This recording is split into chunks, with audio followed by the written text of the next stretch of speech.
और अखिलेश मेरे सहयोगी इस खबर पर ज्यादा जानकारी के साथ जुड़े हैं। अखिलेश, बहुत इंपॉर्टेंट गठबंधन हो सकता है क्योंकि अटल जी का जब वक्त था तो टीडीपी बीजेपी का हिस्सा थी, एनडीए का हिस्सा थी।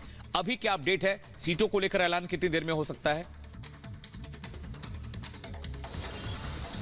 देखिए, करीब 1.5 घंटे तक अमित शाह के घर पे ये बातचीत चली है और इसके पहले भी 2 राउंड की बातचीत चल चुकी है और आज ये माना जा रहा है कि पूरी तौर पे बातचीत पक्की हो चुकी है। सीटें कितनी लड़नी है वो भी तय हो चुका है और सूत्रों की माने तो 25 में से लोकसभा की 17 सीटों पे टीडीपी लड़ना चाहती है, 6 सीटें बीजेपी को मिलने वाली हैं और 2 सीटें पवन कल्याण की पार्टी को मिलने वाली हैं। तो इस तरह से ये सारी चीजें तैयार हो चुकी हैं। किसी भी समय इसका औपचारिक ऐलान किया जा सकता है, बीजेपी की तरफ से किया जा सकता है, लेकिन फिलहाल ये सारी चीजें जो पहले से चल रही थी सीटों को लेकर के, ये भी तय किया गया है कि किस किस सीटों पर कौन कौन सी सीटें दी जाएंगी बीजेपी को, किस किस इलाके की सीटें पवन कल्याण को दी जाएंगी और कौन सी सीटें, किस इलाके की सीटें चंद्रबाबू नायडू की टीडीपी लड़ेगी।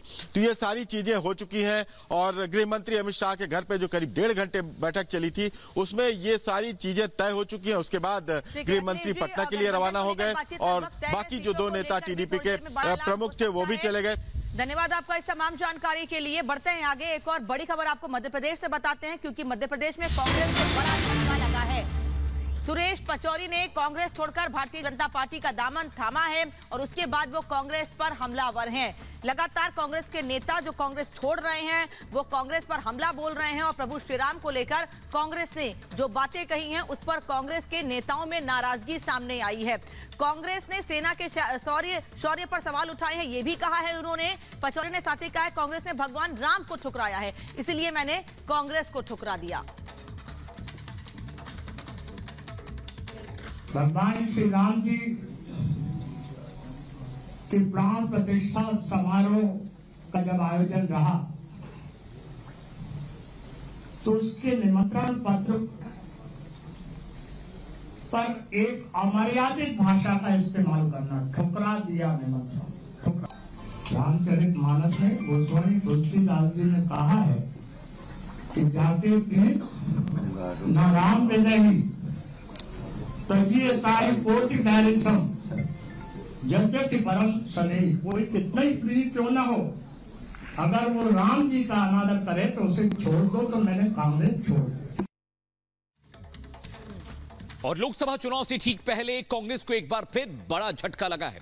मध्य प्रदेश कांग्रेस के दिग्गज नेता सुरेश पचौरी ने अपने कई समर्थकों के साथ बीजेपी की सदस्यता ले ली है। इसका नुकसान लोकसभा चुनाव में कांग्रेस को निश्चित तौर पर होगा। 1 मिनट की रिपोर्ट देखिए। जैसे जैसे लोकसभा चुनाव की तारीख नजदीक आते जा रही है वैसे वैसे कांग्रेस में टूट की खबरें भी आम हो चली है। एक बार फिर लोकसभा चुनाव के ठीक पहले कांग्रेस को बड़ा झटका लगा। इस बार मध्य प्रदेश कांग्रेस के दिग्गज नेता और पूर्व केंद्रीय मंत्री सुरेश पचौरी ने बीजेपी का दामन थाम लिया।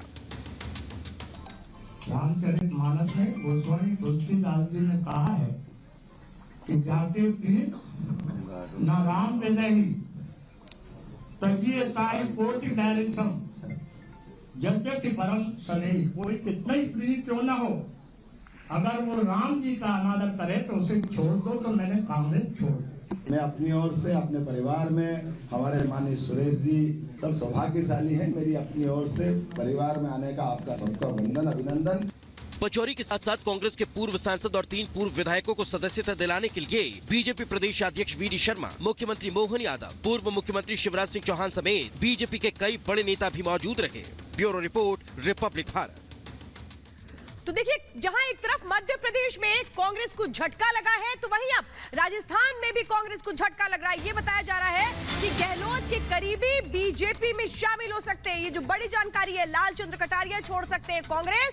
तो इसी के साथ राजेंद्र यादव, विजयपाल मिर्धा बीजेपी में आ सकते हैं। तो मध्य प्रदेश से लेकर राजस्थान तक कांग्रेस को झटके ही झटके लग रहे हैं। जो कांग्रेस के करीबी थे वो अब किस तरह से कांग्रेस पर अविश्वास जता रहे हैं। इसमें एक और नाम जुड़ने वाला है लालचंद्र कटारिया का, जो छोड़ सकते हैं कांग्रेस। बड़ी जानकारी इस वक्त राजस्थान से आ रही है, लेकिन साथ ही लालचंद्र कटारिया के अलावा राजेंद्र यादव, विजयपाल मिर्धा भी छोड़ सकते हैं कांग्रेस का साथ। वहीं गठबंधन को लेकर मायावती ने बड़ा ऐलान किया है। मायावती ये कह रही हैं किसी के साथ कोई गठबंधन नहीं होगा, लोकसभा चुनाव में अकेले ही मैदान में उतरेंगी। देश भर की सभी सीटों पर अकेले चुनाव मैदान में उतरेंगे, मायावती ने यह साफ कर दिया है। क्योंकि पहले खबरें ऐसी थी कि मायावती इंडी गठबंधन के साथ जा सकती हैं, लेकिन अब मायावती ने साफ कर दिया है किसी से कोई गठबंधन नहीं होगा, अकेले चुनाव लड़ेंगी।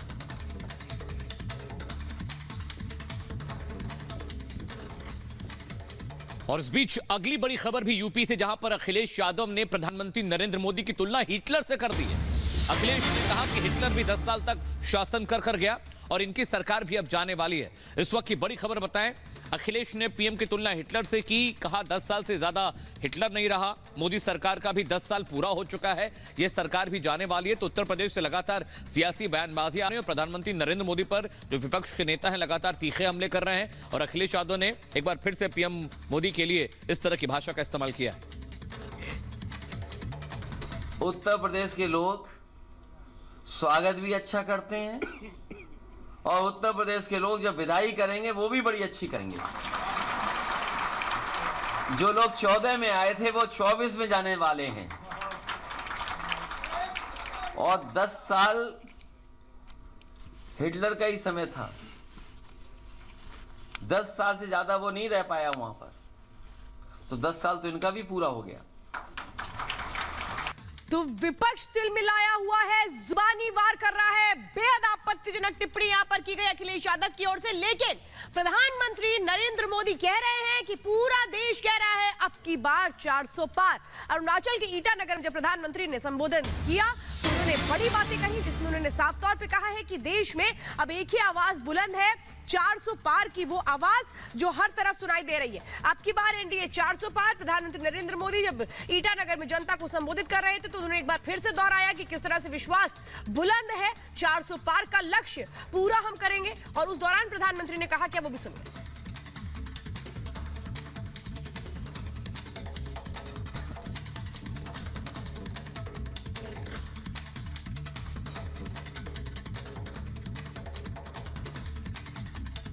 देखिए 2019 में ही डोनी पोलो एयरपोर्ट का भी शिलान्यास मैंने किया था। आज ये एयरपोर्ट शानदार सेवाएं दे रहा है कि नहीं दे रहा है? अब बताइए, अगर मैंने 2019 में किया ना तो कुछ लोगों को लगता था कि मोदी तो चुनाव के लिए कर रहा है। बताइए, मैंने चुनाव के लिए किया था कि आपके लिए किया था? अरुणाचल के लिए किया था नहीं किया था? समय कोई भी हो, वर्ष कोई भी हो, महीना कोई भी हो, मेरा काम सिर्फ और सिर्फ देशवासियों के लिए होता है, जनता जनार्दन के लिए होता है, आपके लिए होता है।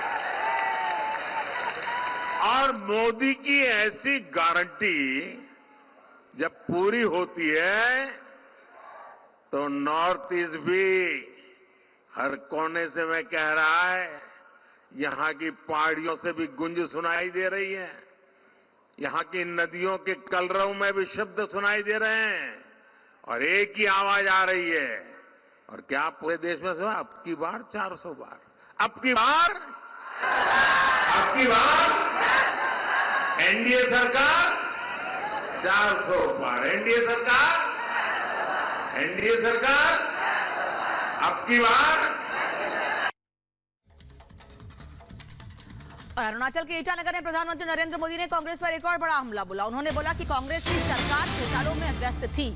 लगातार प्रधानमंत्री नरेंद्र मोदी अलग अलग जगहों पर, अलग अलग राज्यों में जिलों के दौरे पर हैं लोकसभा चुनाव से पहले और कांग्रेस पर हमलावर हैं। अब वो उनकी जो बातें उन्होंने ईटानगर में कही हैं उसमें महत्वपूर्ण बात यह है कि सीधे सीधे कांग्रेस पार्टी पर निशाना साधते हुए प्रधानमंत्री ने कहा कि कांग्रेस पार्टी घोटालों में व्यस्त थी। परिवारवाद और भ्रष्टाचार को लेकर प्रधानमंत्री लगातार कांग्रेस पर बयान देते रहे हैं।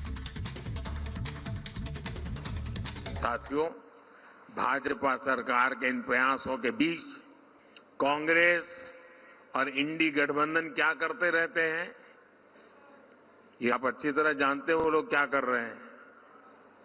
अतीत में जब हमारे बॉर्डर पर इन्हें आधुनिक इंफ्रास्ट्रक्चर बनाना चाहिए था, कांग्रेस की सरकारें घोटाले करने में व्यस्त थी।